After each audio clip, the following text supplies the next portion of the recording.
I genuinely like this trend of having an Indian head coach and a foreigner assistant coach. Um, It doesn't bother me what nationality you are as long as you can coach.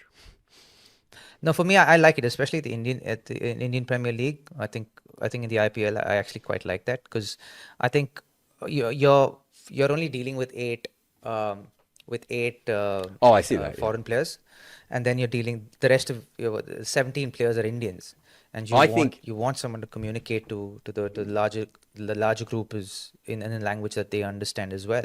Because I as get much that. as the boys try to understand what they're saying, a lot of it is lost in translation, Yeah. and and there's some of them are really high quality players. Now I can tell you for a fact that if for the likes of Rinku Singh, if say Abhishek Nair wasn't there, say to fill the gaps up, Mm.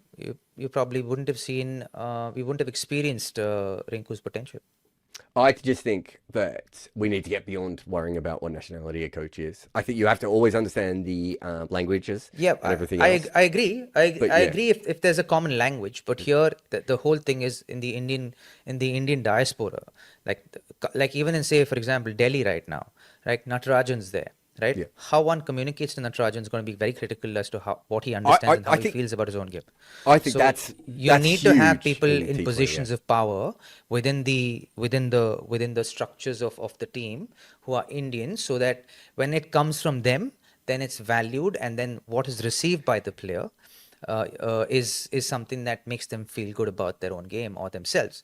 I understand what you're saying, but if you look at European football, that is not how it works, right? In European football, you get the best coach. But They could be bro, from like any okay, country, and they all speak different. pause. No, no, just listen, just listen for 1 second. They all speak different languages, right?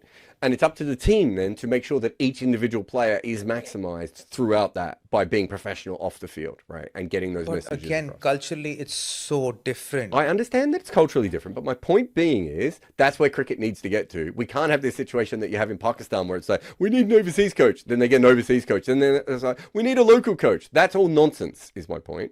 I'm with you on the languages specifically because I think that's a really important thing and communication in general. But I don't think Yeah. that there's a thing where you need a coach who happens to come from a country. You need the right coach for the right squad, right? And then that's how you need to Agreed. match these things. Yeah. And, Agreed. and And unfortunately, as you and I know, that is not how a lot of coaches are hired, whether they be Australian, correct. Indian, New Zealand, etc. And that's where the issues come in because I don't know if you've ever been involved in this, but I've been involved in scouting for head coaches, right?